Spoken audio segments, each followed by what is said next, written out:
بعد فاعوذ باللہ من الشیطان الرجیم بسم اللہ الرحمن الرحیم پڑھیے الصلاۃ والسلام علیک یا رسول اللہ وعلی آلک واصحابک یا حبیب اللہ الصلاۃ والسلام علیک یا نبی اللہ وعلی آلک واصحابک یا نور اللہ نویت سنت الاعتکاف۔ الحمدللہ عز وجل آج کراچی کے علاقے گلشن اقبال میں جامع مسجد فاروق اعظم ماشاءاللہ وہاں حاضری کا شرف ملا ہے، اور مجھے سچی بات بتاؤں کہ اتنی بہترین لوکیشن پر، اتنی وی آئی پی جگہ پر مسجد دیکھ کر بہت خوشی ہوئی کہ عاشقان رسول نے بڑی کمال کی جگہ پر مسجد بنائی ہے۔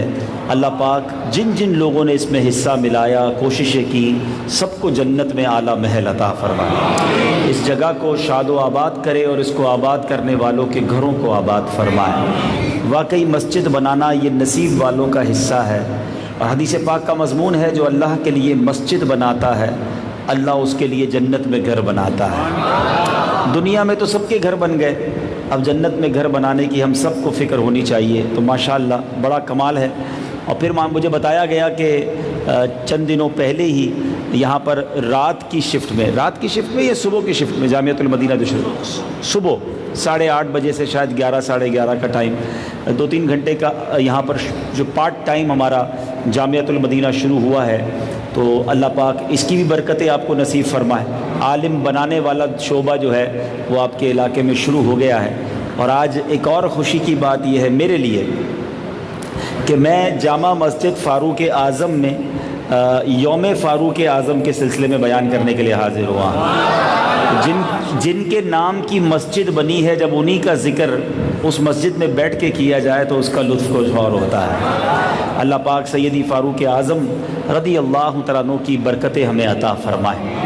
درود پاک پڑھنے کے بے شمار فضائل و برکات ہیں، اور بہت ہی خوبصورت واقعات، بہت ہی پیاری احادیث فضائل درود میں ملتی ہیں۔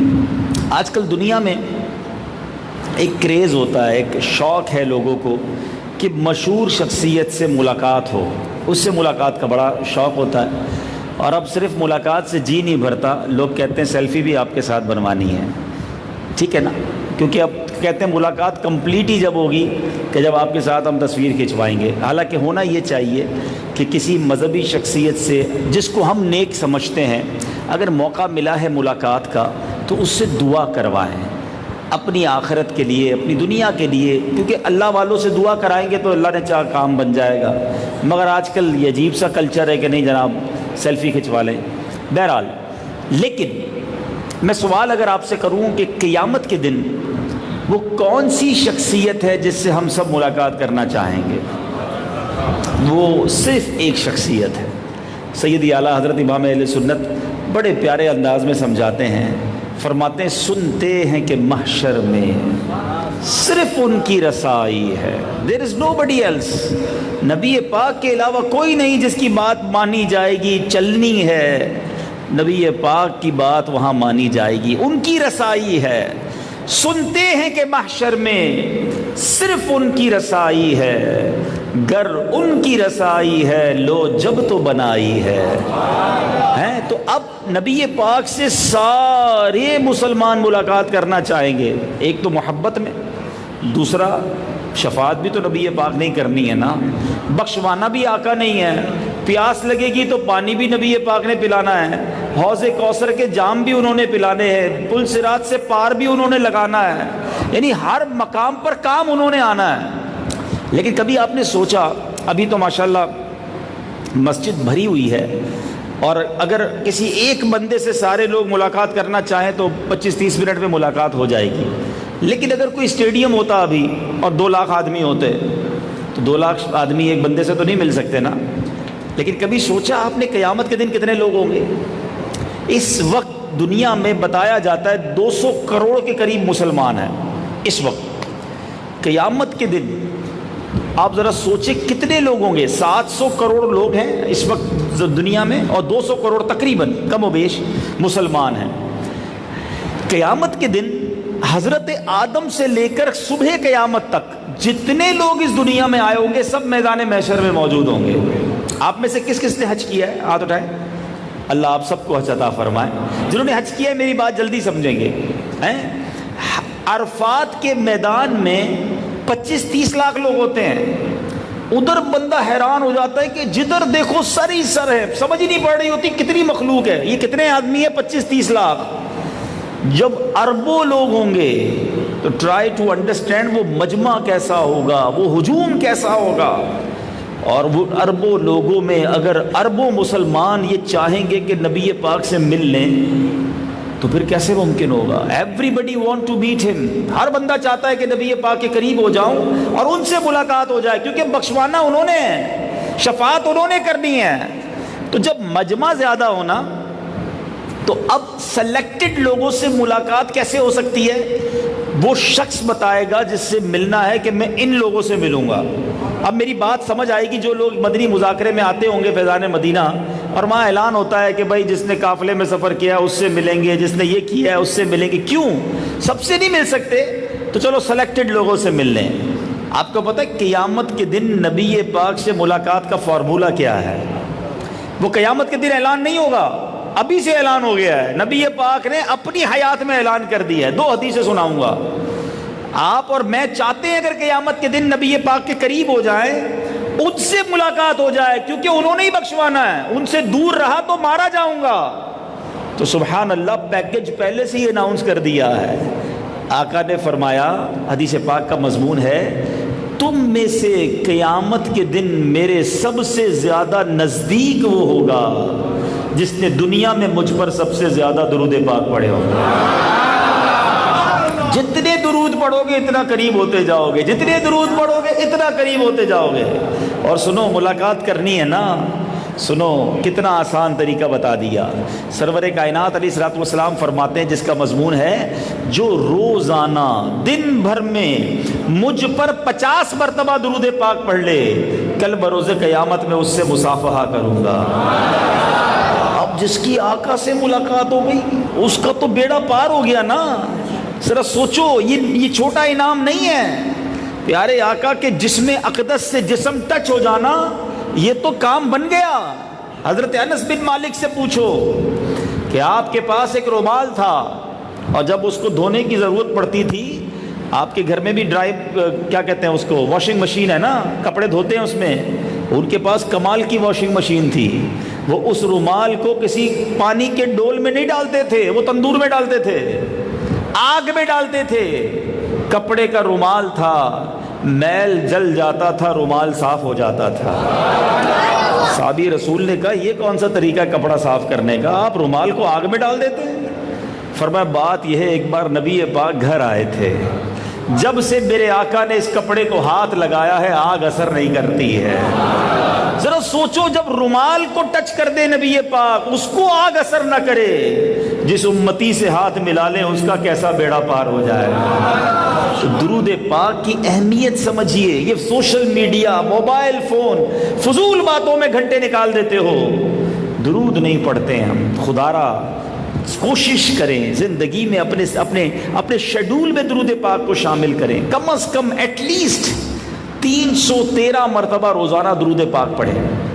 علماء کہتے ہیں جو کم از کم 313 مرتبہ روزانہ درود پاک پڑھ لیتا ہے وہ کثرت سے درود پاک پڑھنے والوں میں شامل ہو جاتا ہے۔ میں بھی نیت کروں اور آپ بھی نیت کریں کہ روزانہ کثرت سے درود پاک پڑھیں گے انشاءاللہ۔ محبت سے درود پاک پڑھ لیں۔ صلو علی الحبیب صلی اللہ تعالی علی محمد صلی اللہ علیہ وسلم۔ سبحان اللہ۔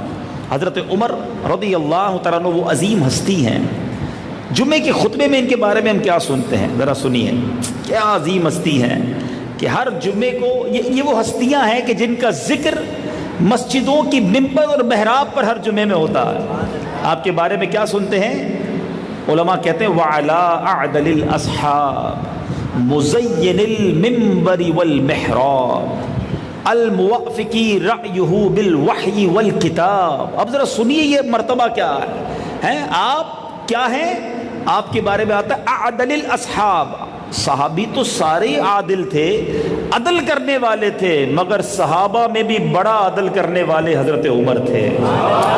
حضرت عمر کی عدالت کے چرچے آج بھی ہیں، امریکہ کی سپریم کورٹ کے اندر بتایا جاتا ہے جو ان کے لاز ہیں، جو ان کے قوانین لکھے ہیں، اس میں حضرت عمر کے بنائے ہوئے قوانین آج بھی موجود ہیں۔ آپ کی عدالت کا چرچا رہتی دنیا کے لیے ہے۔ مزین المنبر والمحراب، یہ وہ ہستی ہیں کہ جو ممبر اور محراب کی زینت ہیں۔ آج میں یہاں بیٹھا ہوں تو میری زینت بڑی ہے، حضرت عمر وہ ہیں کہ جو ممبر پر بیٹھ جائیں تو ممبر کی زینت بن جاتی ہے، محراب کی زینت بڑھ جاتی ہے۔ سبحان اللہ، ذرا غور سے سنیے گا، میں اور آپ مسلمان ہوئے ہیں نا تو عزت والے ہوئے ہیں، اسلام کی وجہ سے مجھے اور آپ کو عزت ملی ہے۔ حضرت عمر وہ ہستی ہیں کہ جب سے آپ ایمان لائے ہیں اسلام کی عزت میں اضافہ ہوا۔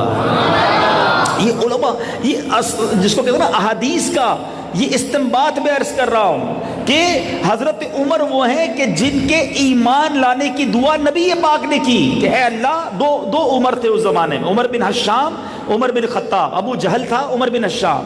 پیارے آقا دعا کرتے یا اللہ ان دونوں عمر میں سے کسی ایک کو ایمان کی دولت دے کر اسلام کو عزت عطا فرما۔ اور حضرت عمر ایمان لائے، نبی پاک کا دل خوش ہو گیا۔ سبحان اللہ۔ سیدی اعلیٰ حضرت کا ایک شعر سنا ہوگا آپ نے، چلو آج اس کا مطلب بھی سمجھ لو۔ اعلیٰ حضرت لکھتے ہیں ناریوں کا دور تھا، دل جل رہا تھا نور کا۔ ناری کہتے ہیں یہ غیر مسلم ظالم، ویسے نار میں جانے والے ہی ہیں مشرکین، تو یہ ناریوں کا دور تھا، ظلم تھا، نماز نہیں پڑھنے دیتے تھے، طواف نہیں کرنے دیتے تھے، مسلمانوں کو مارتے تھے، ناریوں کا دور تھا، دل جل رہا تھا نور کا، تم کو دیکھا ہو گیا ٹھنڈا کلیجہ نور کا۔ نبی پاک اتنا خوش ہوئے۔ آپ ذرا سوچیں، حضرت عمر جس وقت ایمان لائے نا 39 مسلمان تھے، بس 40 میں آپ بنے، متمم الاربعین کہا جاتا ہے آپ کو، 40 کا عدد پورا کرنے والے حضرت عمر رضی اللہ تعالی عنہ ہیں۔ اور آپ کے ایمان لانے کا واقعہ بھی بڑا پیارا ہے۔ وہ جو کلام بڑا مشہور ہے، وہ کلام لکھنے والے نے کمال کیا ہے، اس نے ایک ہی شعر میں پورا واقعہ بیان کر دیا ہے۔ اپنی بہن سے بولے عمر یہ تو بتا کیا پڑھتی تھی، چپکے چپکے میرے آنے سے پہلے کیا چپکے چپکے پڑھتی تھی۔ اب معاملہ یہی تھا، حضرت عمر جو تھے وہ ننگی تلوار لے کر نکلے کہ معاذ اللہ نبی پاک کو شہید کر دوں گا، نبی پاک کو معاذ اللہ دنیا سے بٹا دوں گا۔ تو کسی نے کہا عمر کہاں کا ارادہ ہے؟ کہا جو نبوت کا دعویٰ کیے ہوئے ہیں، مسلمانوں کے نبی کو معاذ اللہ ثم معاذ اللہ شہید کرنے جا رہا ہوں۔ کہ اے عمر بعد میں ان کے پاس جانا، پہلے اپنے گھر تو جاؤ، تمہارے گھر کی خبر لو وہاں کیا ہو رہا ہے۔ حضرت عمر گھر پہنچے تو آپ کی بہن اور آپ کے بہنوئی وہ قرآن پاک کی تلاوت کر رہے ہیں۔ حضرت عمر کو بڑا غصہ آیا، اپنی بہن کو مارا، خونم خون کر دیا۔ جب غصہ ٹھنڈا ہوا تو بہن تھی کہ یہ تو بتاؤ پڑھ کیا رہی تھی۔ مارنے کے بعد جب غصہ ٹھنڈا ہوا تو بہن بھی کمال کی بہن تھی، کہا اللہ کا کلام پڑھ رہی تھی۔ کہا دکھاؤ مجھے۔ کہا تمہیں کیسے دکھاؤں، تم پاک نہیں ہو۔ حضرت عمر سے وضو کروایا یا پاک کروایا، اور اس کے بعد جب قرآن کی تلاوت آپ کے سامنے کی، اللہ اکبر، قرآن کی تلاوت ان کے دل میں اثر کرنے لگ گئی۔ سن کے کلام پاک خدا دل یہ عمر کا بول اٹھا، لا الہ الا اللہ۔ اب حضرت عمر تلوار لے کر دار ارقم پہنچے۔ یہ دار ارقم کہاں تھا؟ اللہ پاک آپ کو بار بار صفا مروہ کی سعی نصیب فرمائے۔ دار ارقم جو تھا وہ صفا کی پہاڑی کے قریب ایک گھر تھا جہاں پر مسلمان چھپ کر عبادت کرتے تھے۔ اے مسجد میں بیٹھ کر نمازیں پڑھنے والوں، اللہ کا شکر ادا کرو۔ آج جو چاہے ہم عبادت کرتے ہیں، اذانیں سنتے ہیں، سجدے کرتے ہیں، مگر وہ بھی ایک دور تھا جب اللہ کے نبی، ہمارے آخری نبی صلی اللہ تعالیٰ علیہ وسلم اور صحابہ نماز کھلے عام نہیں پڑھ سکتے تھے، کعبے کا طواف نہیں کر سکتے تھے۔ ذرا غور کرو، صفا کی پہاڑی سے کعبہ دور کتنا ہے، مگر کعبے میں جاتے ہوئے ڈر لگتا تھا۔ جاتے تھے تو مارتے تھے لوگ، سجدہ کرتے تھے تو اوپر معاذ اللہ اونٹ کی اوجڑی رکھ دی جاتی، اس قدر ظلم تھا۔ مگر جب حضرت عمر تلوار لے کر پہنچے، دروازہ کھٹکھٹایا، ایک صحابی نے دروازے کی آڑ سے دیکھا کہ کون آیا ہے، دیکھا حضرت عمر تھے۔ کہا یا رسول اللہ، عمر آئے ہیں اور ہاتھ میں تلوار بھی ہے۔ مگر اندر اس کمرے میں پیارے آقا تو تھے ہی تھے، اللہ کا شیر، نبی پاک کے شیر حضرت حمزہ بھی موجود تھے کہ آنے دو عمر کو، نیت اچھی ہے تو ٹھیک ہے ورنہ اسی کی تلوار سے اس کا سر پورا کر دیں گے۔ اب جب دروازہ کھلا، اللہ اکبر، نبی پاک سامنے ہیں، کلام الہی پڑھ کر آئے تھے، زیبائے جانا، جلوائے جانا سامنے ہے۔ آقا نے حضرت عمر کا کپڑا پکڑ لیا، کرتا پکڑ کر کہا کہ اے عمر کب تک مجھ سے لڑو گے؟ تم ایمان کیوں نہیں لاتے؟ بس یہ الفاظ نکلنے تھے، حضرت عمر کے دل میں تاثیر کا تیر بن کر پیوست ہو گئے۔ حضرت عمر نے کلمہ پڑھنا شروع کر دیا، اشہد ان لا الہ الا اللہ واشہد ان محمدا عبدہ ورسولہ۔ اللہ اکبر، صحابہ کرام جھوم گئے، اعلان کیا، اور صحابہ کرام نے ایسا نعرہ بلند کیا، حدیث کی کتابوں میں الفاظ ہیں کہ مکے کے پہاڑ نعرہ تکبیر کی آواز سے گونج گئے۔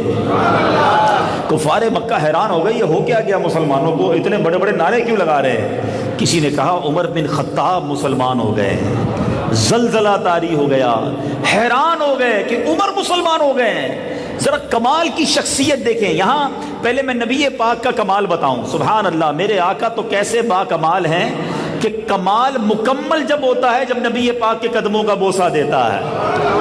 دنیا میں ایسی کوئی شخصیت نہیں ملے گی آپ کو۔ دیکھیں آپ کے ساتھ بھی ایسا واقعہ ہوتا ہے، کبھی کبھی ہمارے ساتھ بھی، اللہ محفوظ رکھے، لیکن مثال کے طور پہ کوئی شخص بڑا غصے میں آئے، لڑنے آئے یا مارنے آئے، اور کسی کو دیکھے شریف آدمی ہے، چہرہ بڑا اچھا ہے، نیک نمازی ہے، چلو یار معاف کر دیا۔ ایسا تو پاسبل ہے کہ کوئی لڑنے آئے اور آپ کو دیکھ کر آپ پر رحم آ جائے یا آپ پسند آ جائیں، آپ کو معاف کر دے، یہ پاسبل ہے۔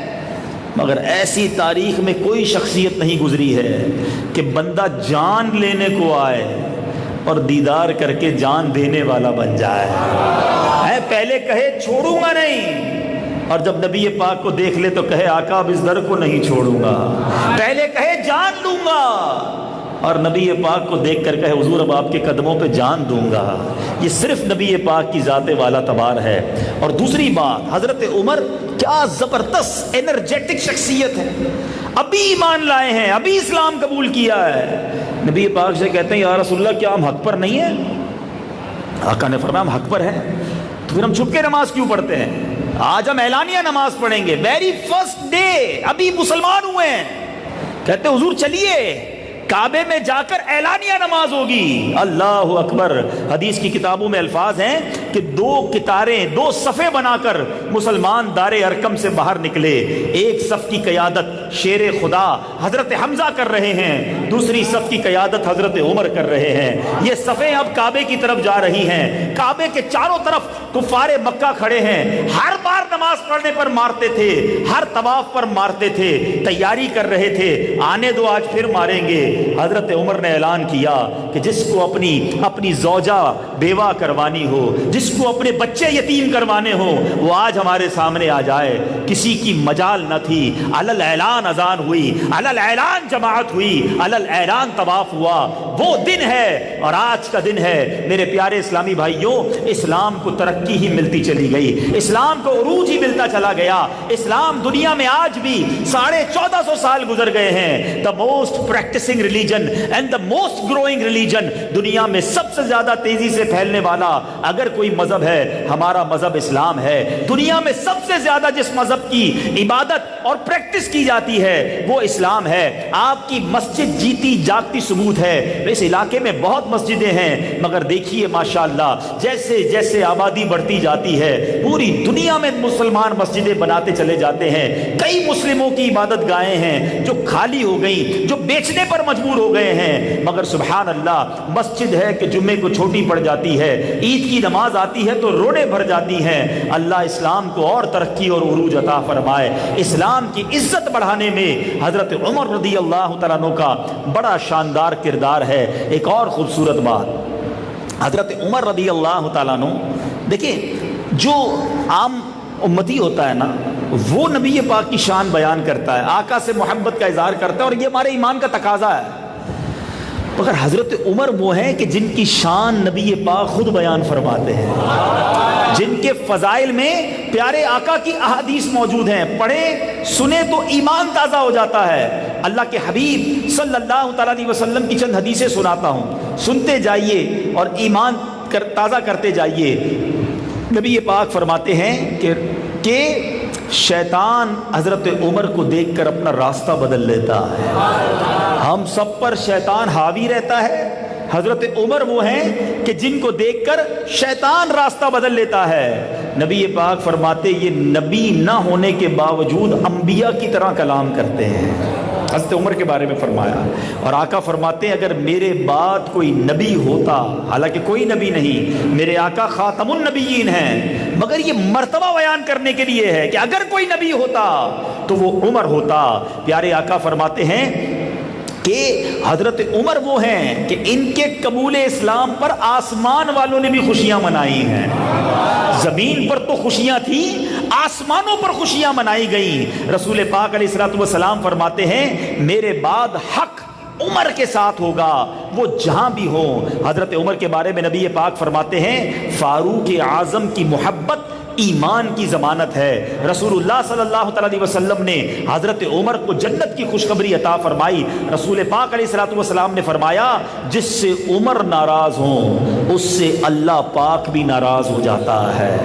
سیدی اعلیٰ حضرت نے ایسے نہیں لکھا وہ عمر جس کے اعداء پہ شیدا سکر کہتے ہیں جہنم کو، حضرت عمر کے دشمن ہیں ان کے لیے جنت بھی انتظار کر رہی ہے۔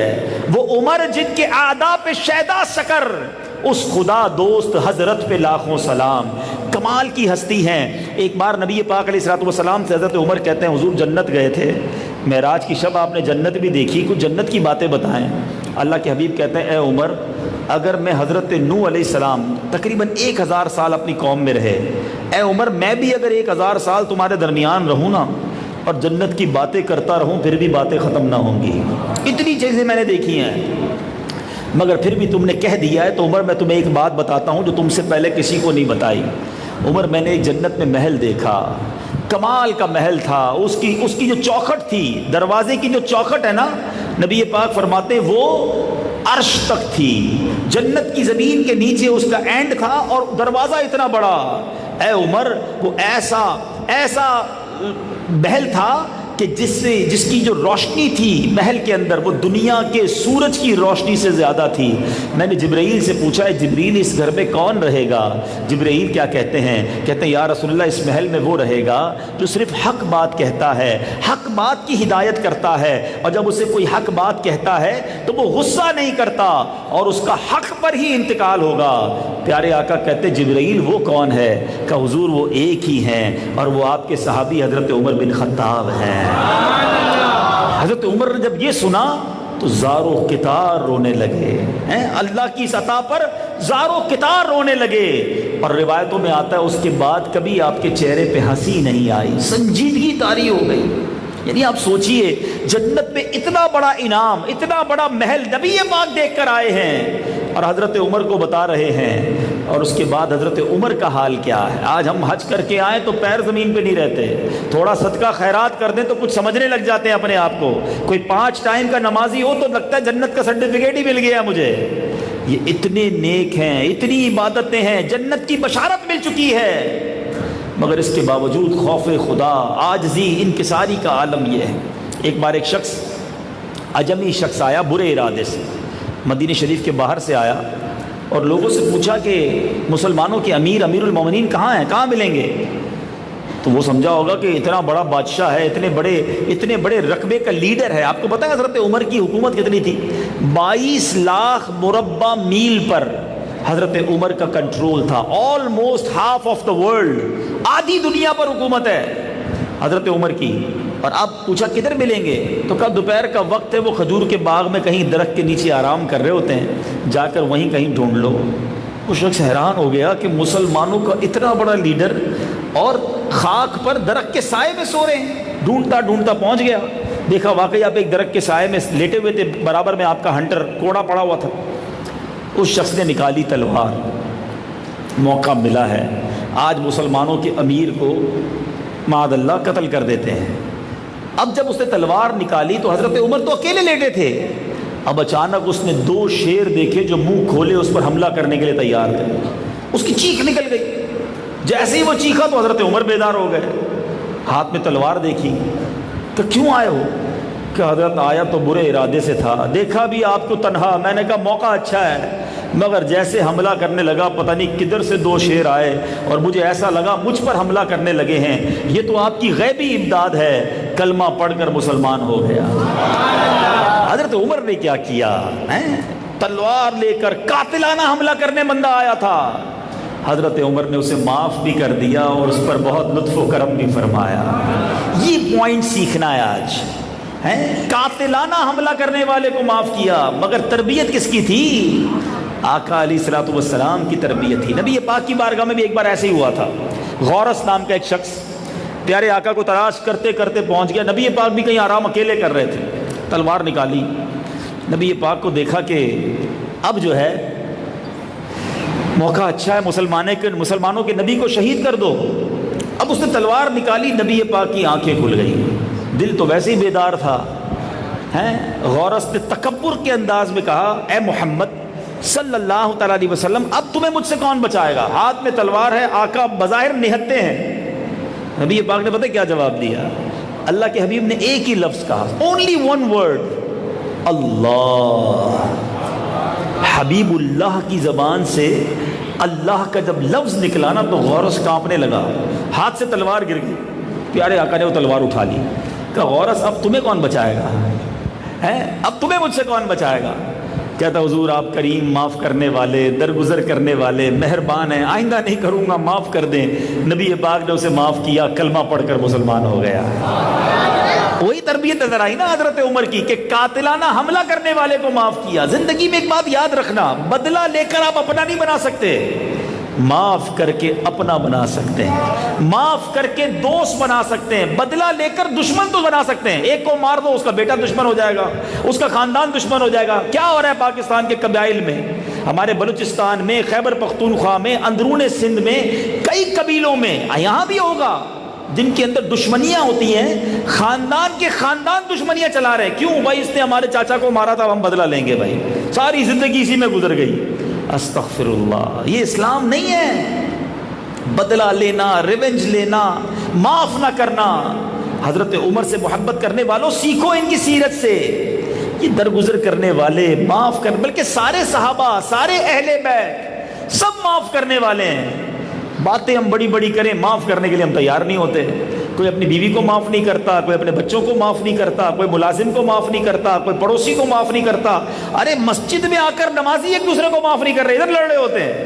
یہی تو شیطان چاہتا ہے کہ ہم لڑائی کریں، ہم جھگڑا کریں، ہم دور ہو جائیں، محبتیں نہیں نفرتیں پھیلیں۔ سیکھو آج ان کی سیرت سے، درگزر کریں، دل بڑا کریں۔ ان کو تو قاتلانہ حملہ کرنے، جان لینے آئے تھے، ان کو معاف کر دیا۔ ہماری گاڑی کو تھوڑی ٹکر لگ جائے، ہم اس کو معاف کرنے کے لیے تیار نہیں ہوتے۔ پیر پہ پیر رہ جائے تو بھی اس کے خلاف کچھ نہ کچھ بول کے ہی نکلتے ہیں، اندھا ہے دیکھتا نہیں ہے، کچھ نہ کچھ بولنا ہی ہے۔ اب ہم ایک جملہ کہیں گے، سامنے سے وہ دو جملے کہے گا، پھر ایک گالی تو دو گالی، تو ایک پتھر نکالے گا، ایک ڈنڈا نکالے گا، ایک کا سر پھوٹے گا، ایک ہاسپٹل میں جائے گا، دوسرا جیل میں جائے گا۔ یہ اینڈ ہوتا ہے غصے کا۔ نہ کریں ایسا، درگزر، معاف ہے فلاح و کامرانی، نرمیوں آسانی میں، ہر بنا کام بگڑ جاتا ہے نادانی میں۔ لڑائی جھگڑا ختم کر دیں، محبتیں پھیلائیں، درگزر کریں۔ اور ایک جملہ، ایک حدیث آج سن لو۔ جو لوگ کہتے ہیں نا نہیں بھائی میں معاف نہیں کرتا، میں بتاؤں گا میں کون ہوں، کیسے مجھے گالی دی، کیسے مجھے برا بھلا کہا، کیسے میرے اوپر ہاتھ اٹھایا، اب تو میری باری ہے، اب میں بتاؤں گا۔ ارے نہیں بتاؤں گا تو لوگ کیا کہیں گے، کمزور ہوں میں۔ حدیث پاک سنو، پہلوان کون ہے؟ تم سمجھتے ہو پچھاڑنے والا پہلوان ہے، گالی کا جواب گالی سے دینے والا پہلوان ہے، اینٹ کا جواب پتھر سے دینے والا پہلوان ہے۔ بخاری شریف کی حدیث ہے، اللہ کے حبیب فرماتے پہلوان وہ نہیں جو غصے کے وقت کسی کو پچھاڑ دے، پہلوان وہ ہے جو غصے کے وقت قابو رکھے۔ یہ واقعی مشکل کام ہے، پچھاڑنا آسان ہے، یقین کرو۔ آپ کو کوئی گالی دے، آپ بھی گالی دے، یہ تو آسان تھا۔ کمال یہ تھا کہ اب آپ برداشت کریں نا۔ آپ کے جو حسن اخلاق ہے نا، اس کا ٹیسٹ ہی اب شروع ہوا ہے۔ کچھ لوگ کہتے ہیں یار میں بڑا حسن اخلاق کا پیکر، مسکراتا رہتا ہوں، بڑا نرم دل ہوں۔ بھائی آپ اس لیے مسکراتے رہتے ہیں کہ لوگ بھی آپ کے ساتھ اچھے ہیں۔ آپ کا ٹیسٹ کب شروع ہوگا؟ جب آپ کے مزاج کے خلاف کوئی بات ہو، آپ کو کوئی تکلیف پہنچائے، اب آپ مسکراتے ہیں، اب آپ کا ریئیکشن کیا ہے؟ اس وقت سمجھ آتی ہے کہ یار یہ تو پورا ایسا لال ہو گیا، آنکھیں بھی لال ہو گئیں، گالیاں نکل رہی ہیں، چہرے پہ داڑھی بھی ہے اور نمازی بھی ہے، اور کیا ہو گیا اس کو؟ تو کمال یہی ہے کہ جب آپ کے مزاج کے خلاف بات ہو نا، اب آپ کا ٹیسٹ شروع ہوا کہ آپ کا اخلاق کیسا ہے۔ اللہ سیدی عمر فاروق اعظم رضی اللہ تعالیٰ عنہ کے صدقے ہمیں بھی اخلاق کی خیرات عطا فرما دے۔ خدا را معاف کیجئے، بدلہ نہ لیجئے، اپنی بیوی سے، اپنے بچوں سے، اپنی فیملی سے بھی لوگ بدلہ لیتے ہیں، برا بھلا کہتے ہیں، نہیں معاف کرتے غلطی کو۔ ایک روایت سن لو، آج روایتوں میں آتا ہے جو معاف نہیں کرتا اسے معاف نہیں کیا جائے گا، اور جو رحم نہیں کرتا اس پر رحم نہیں کیا جائے گا۔ آج میں کسی کو معاف کرنے کے لیے تیار نہیں نا، اگر قیامت کے دن مجھے بھی معاف نہ کیا گیا پھر کدھر جاؤ گے؟ آج ایک غلطی پکڑ لیتے ہو ملازم کی، تجھ سے غلطی ہوئی کیسے؟ برتن ٹوٹا کیسے؟ لیٹ آیا کیوں؟ یہ پیسے تھوڑے سے کم کیسے ہو گئے؟ یہ نقصان میرا کیسے ہو گیا؟ غلطی ہو گئی، معافی مانگ رہا ہے آپ سے۔ یار انسان یہ بھی ہے، آپ کا ملازم بھی انسان ہے، اور انسان سے ہی خطا ہوتی ہے، کر دو معاف، اللہ تمہیں معاف کر دے گا۔ مگر آج بندہ کہتا ہے نہیں میں بتاؤں گا، میں سیٹ ہوں، نوکری تنخواہ کس بات کی دیتا ہوں۔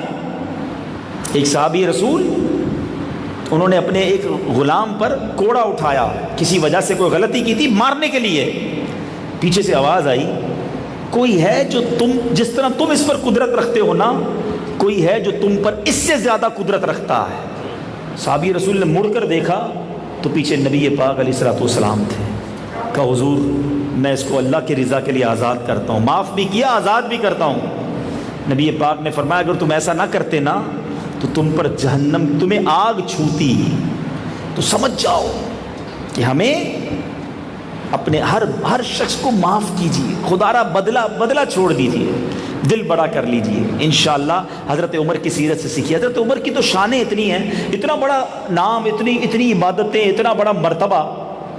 خوف خدا کا عالم یہ تھا، اتنا روتے تھے خوف خدا میں کہ آپ کے گال پر 2 لکیریں پڑ گئی تھیں رونے کی وجہ سے۔ آپ اپنے آپ کو کس طرح ڈراتے تھے؟ آگ کے قریب اپنا ہاتھ لے جاتے اور کہتے عمر یہ آگ برداشت کر سکو گے؟ جب یہ آگ برداشت نہیں کر سکو گے تو جہنم کی آگ کیسے برداشت کر؟ اتنے نیک، پھر بھی خوف خدا میں روتے تھے۔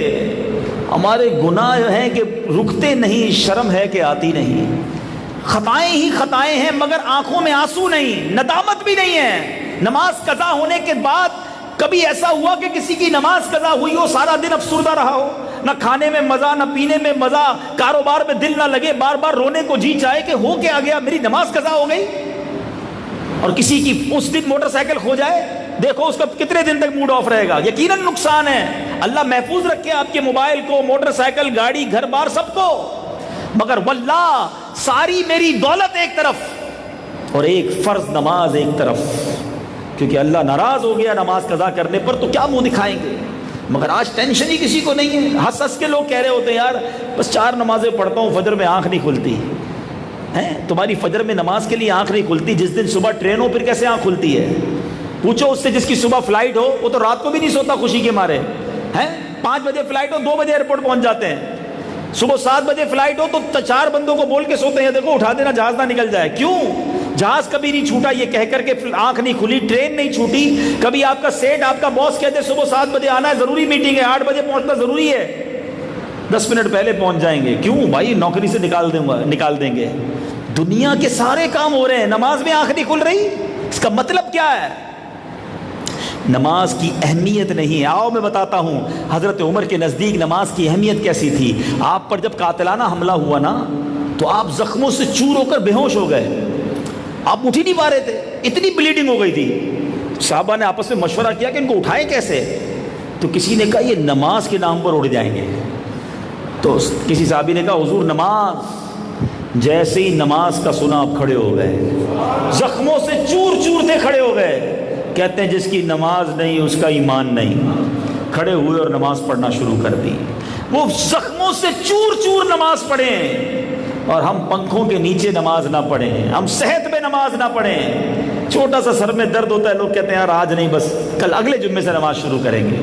توبہ توبہ توبہ۔ ابھی تھوڑے دنوں کے بعد، کل پرسوں سے ہی محرم شریف آ رہا ہے نا، محرم شریف آئے گا تو ہم کربلا والوں کی باتیں کریں گے، امام حسین کے ذکر کریں گے، خوب کھچڑے آپ بناؤ گے، خوب نیازیں کرو گے، چلو اچھی بات ہے نیاز کرنا، مگر امام حسین کی محبت فقط نیاز بنانا ہے؟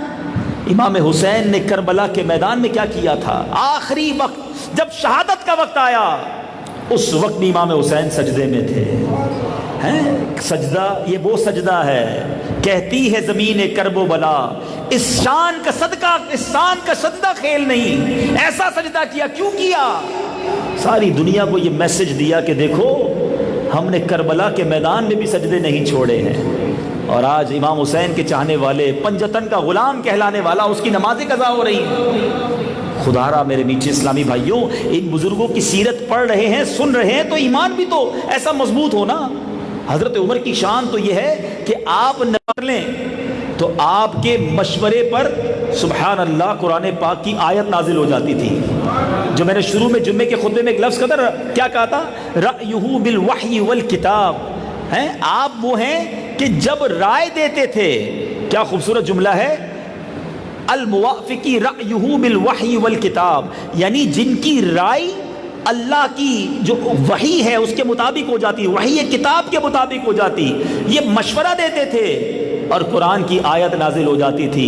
اللہ کے نبی جبھی تو فرماتے ہیں نا کہ عمر کی زبان پر حق جاری ہے۔ ذرا سنیے، حضرت عمر نے ایک بار نبی پاک سے کہا، سبحان اللہ، مرتبہ کیا ہے، مشورہ دیتے ہیں نبی پاک کو کہ یا رسول اللہ کیا ہم ایسا نہ کریں کہ مقام ابراہیم کو اپنے مصلی بنا لیں، نماز پڑھنے کی جگہ بنا لیں۔ الفاظ سنیے گا حضرت عمر کے، آپ کہتے ہیں لو اتخذنا من مقام ابراہیم مصلی، یا رسول اللہ اگر ہم مقام ابراہیم کو نماز پڑھنے کی جگہ بنا لیں، مصلی بنا لیں، اللہ کی طرف سے وحی نازل ہوئی، اور الفاظ دیکھیں کتنے سملر ہیں۔ قرآن میں رب کیا فرماتا ہے، وَاتَّخِذُوا مِن مَّقَامِ إِبْرَاهِيمَ مُصَلَّى، تو ابراہیم کے نماز پڑھنے کی جگہ کو اپنا مصلی بنا لو۔ سبحان اللہ۔ اب یہاں بڑی خوبصورت بات اور ایمان والی سن لو۔ بہرحال اللہ پاک آپ کو اور مجھے بار بار مدینے کی اور مکے کی حاضری عطا فرمائے، مقام ابراہیم پر نوافل پڑھنا نصیب فرمائے۔ سبحان اللہ۔ مقام ابراہیم کیا ہے؟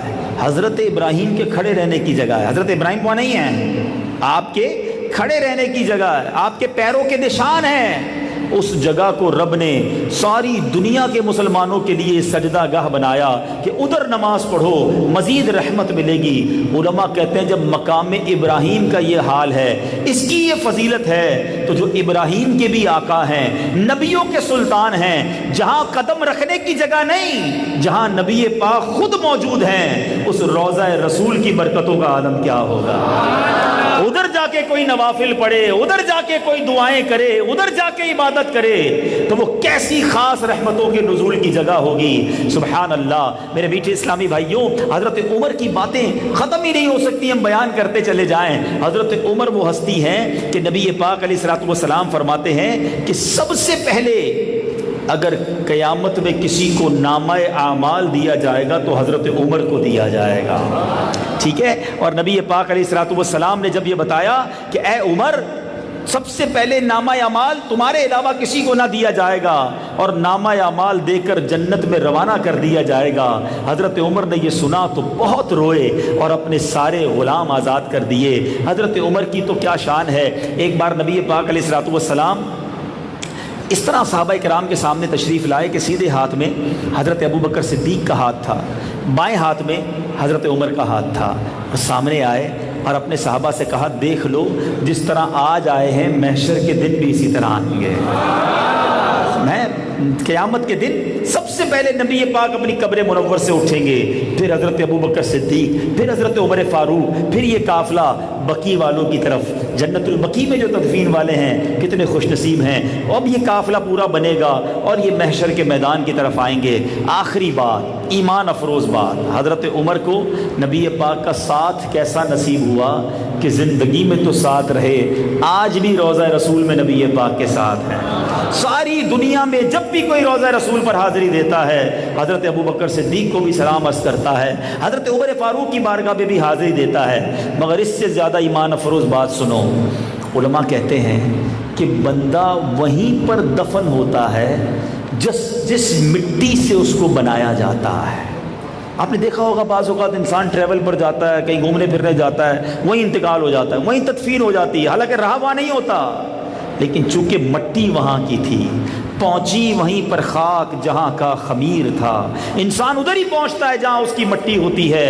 ہم اللہ سے دعا کرتے ہیں، یا اللہ ایسا کوئی کرم ہو گیا ہو ہم پر کہ ہماری تخلیق کے وقت مدینے کی مٹی استعمال ہو گئی ہو تاکہ جنت البقیع میں ہمیں تدفین ملے، مگر حضرت ابوبکر صدیق اور حضرت عمر فاروق کی قسمت پر ہماری جانیں قربان۔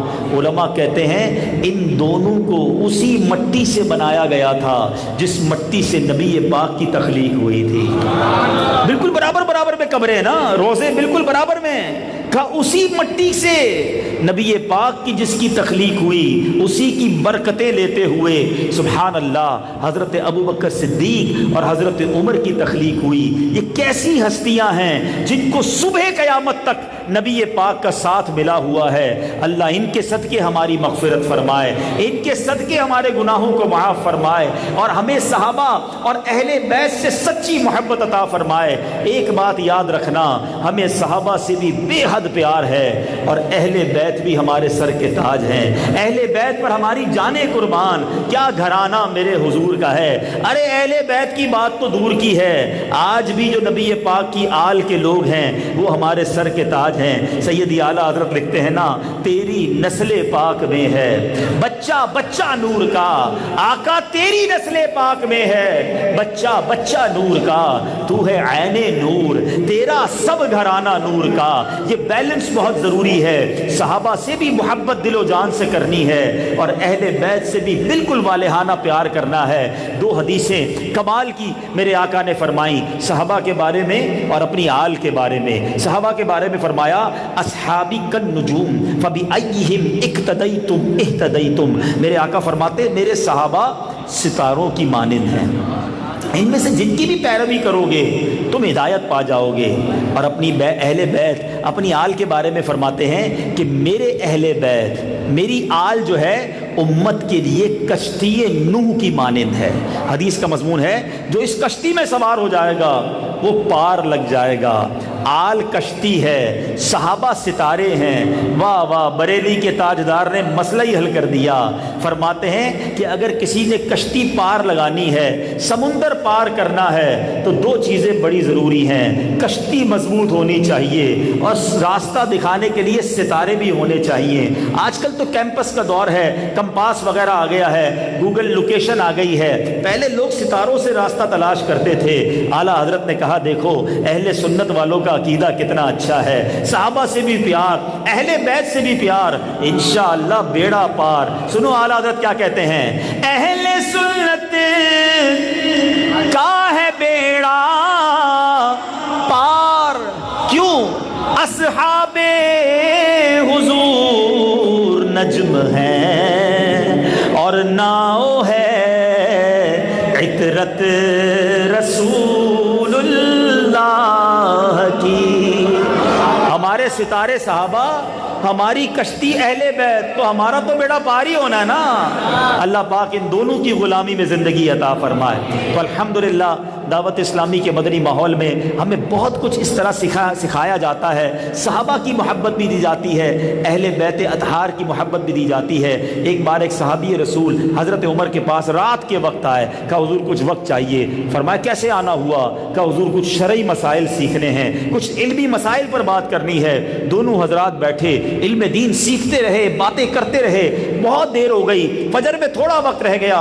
صحابی رسول کہتے ہیں حضور اب جانے دیں، کچھ نفل بھی پڑھنے ہیں۔ حضرت عمر نے کہا یہ جو ہم کر رہے ہیں یہ بھی نماز کی مانند ہے، ہم نماز ہی میں ہیں۔ فجر تک علم دین سیکھنے سکھانے کا سلسلہ رہا تو پتہ چلا صحابہ اکرام علم دین سے کتنی محبت کرتے، مگر آج صحابہ کے چاہنے والے کتنا علم دین سیکھتے ہیں۔ مبارک ہو اس علاقے والوں کو کہ ماشاءاللہ یہاں جامعۃ المدینہ شروع ہو چکا ہے، یا تو خود یا اپنے گھر میں سے کسی ایک فرد کا، کسی ایک بچے کا داخلہ کرائیں، گھر میں ایک عالم دین تو ہونا چاہیے۔ تو ماشاءاللہ اس مسجد میں جامعۃ المدینہ بن چکا ہے، تو حضرت عمر فاروق اور اہل بیت کی برکتیں لوٹنے کے لیے نیت کریں، انشاءاللہ ہم بھی علم دین حاصل کریں گے انشاءاللہ۔ جو بیزی اسلامی بھائی ہیں، مصروف ہوتے ہیں، ان کو بھی ایک آپشن دے دیتا ہوں، دعوت اسلامی کمال کی تحریک ہے، ہر مسئلے کا سولوشن ہے، آن لائن درس نظامی بھی جاری ہے، آپ اپنی پسند کے وقت کے مطابق 24 گھنٹے میں سے کوئی بھی 1 گھنٹہ دیجئے، آن لائن دعوت اسلامی کی جو ویب سائٹ ہے دعوت اسلامی .net، بلکہ اس کی الگ ویب سائٹ بھی ہم نے بنا دی ہے قرآن ٹیچر .net، ادھر جائیے، اپنی پسند کا 1 گھنٹہ چوز کیجئے اور آن لائن درس نظامی شروع کر دیجئے، تو انشاءاللہ اس کی برکتیں ملیں گی، اور انشاءاللہ پورے پاکستان میں ایک دھوم مچی ہوئی ہے۔ 8، 9، 10 محرم انشاءاللہ مدنی قافلے گلی گلی، گاؤں گاؤں، شہر شہر جائیں گے۔ کربلا والے کتنے تھے؟ 72 کربلا والے، ٹھیک ہے؟ تو ان 72 کربلا والوں کے ایصال ثواب کے لیے 72 گھنٹے 3 دن مدنی قافلے میں آپ بھی سفر کی نیت کیجئے۔ کربلا والے تو گئے، واپس نہیں آئے، جانیں قربان کر دی، ہمیں تو واپس بھی آنا ہے، صرف 3 دن کے لیے بلایا جا رہا ہے۔ تو نیت کریں انشاءاللہ سنتیں سیکھنے کے لیے ہم اس بار مدنی قافلے میں سفر کریں گے، نیت کریں انشاءاللہ سارے۔ مجھے ایک اسلام بھائی بھی کہہ رہے تھے بیان سے پہلے آپ کا بڑا انتظار تھا تو آپ وقت زیادہ دیجئے گا، تو چلیں میں تو آ گیا، اب مجھے کتنے قافلے ملتے ہیں تو پھر دوبارہ بھی آؤں گا نا، کہ یار فاروق اعظم مسجد میں گئے تھے، ماشاءاللہ اتنے سارے اسلام قافلے میں سفر کر رہے ہیں، تو پھر میں انشاءاللہ کوشش کروں گا جلدی پھر دوبارہ آ جاؤں گا۔ تو نیت کریں کون کون مدنی قافلے میں سفر کریں گے۔ میں دعا کرتا ہوں یا اللہ جو اس محرم میں مدنی قافلے میں سفر کریں انہیں اسی سال مدینے کی حاضری عطا فرما ماشاءاللہ۔ تو اپنے نام لکھوا دیجئے گا ذمہ داران کو، اللہ پاک آپ سب کی نیتوں کو قبول کرے اور ہم سب کی بے حساب مغفرت فرمائے۔ صلو علی الحبیب۔ اعلان کر دی مجھے اب یہ فرمائش، اس طرح کی فرمائش پہلے کر لیا کریں، کوئی اپنی والدہ کی فرمائش لائے ہیں کہ پنجابی نعت کے 1-2 شعر پڑھ دیں، تو بیان کرنے کے بعد ویسے ہی بندہ تھک جاتا ہے تو شروع میں ہو جاتا ہے۔ چلے میں امی کی فرمائش ہے تو دعا کروائیے گا ہمارے لیے، خیر دے، ماں چلی گئی ہے، اللہ اس کی مغفرت فرمائے۔ درود پاک پڑھ لیں، صلو علی الحبیب۔ پانی ایک، ہاں آپ جب تک بیعت کا اعلان کریں۔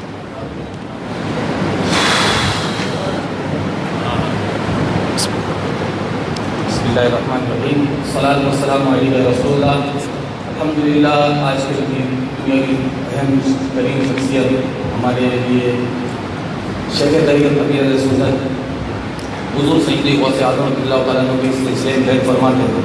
کافی اسلام بھائی نے خواہش ظاہر کی ہے کہ امیر بھائی ہونا ہے امیر سنت سے، تو الحمدللہ حاجی عبدالعظیم اتاری یہ وکیل اتار ہیں، تو ان کی بارگاہ میں عرض کرتا ہوں کہ ہمیں قادری اتاری سلسلے میں داخل بھی فرمائیں انشاءاللہ۔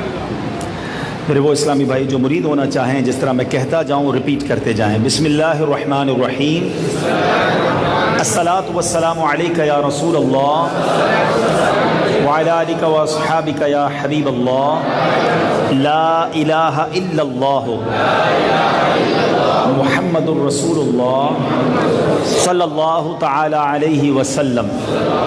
توبہ کرتا ہوں میں اپنے تمام پچھلے گناہوں سے، اور وعدہ کرتا ہوں میں کہ آئندہ شریعت پر چلوں گا۔ مرید ہوتا ہوں میں خاندان عالی شان قادریہ رضویہ عطاریہ میں نے اپنا ہاتھ آپ کے ذریعے سے شیخ طریقت امیر اہل سنت کے ہاتھ میں دیا، اور ان کے ذریعے سرکار بغداد حضور غوث پاک رضی اللہ تعالی عنہ کے ہاتھ میں دیا۔ اے اللہ مجھے جناب غوث اعظم کے مریدوں میں قبول فرما، اور کل قیامت میں غوث پاک کے غلاموں میں اٹھا۔ صلاۃ والسلام علیک یا نبی اللہ وعلی آلک واصحابک یا نور اللہ۔ کلام بہت پیارا ہے اور بڑی پیاری بات ہے،